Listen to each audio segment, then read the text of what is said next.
Firebase Authentication. If this guide helpful, don't forget to like and subscribe.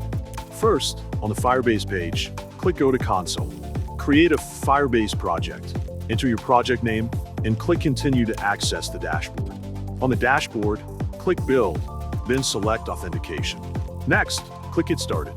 On the Authentication page, you will see several menus: Users, Sign-in Method, Templates, Usage, Settings, and Extensions. First, click Sign-in Method to manage sign-in providers. To enable a provider, click Providers, then switch the status to Enable.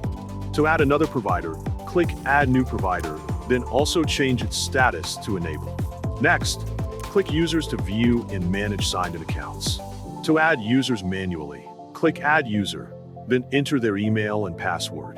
The Templates menu contains editable templates for confirmation messages sent to users.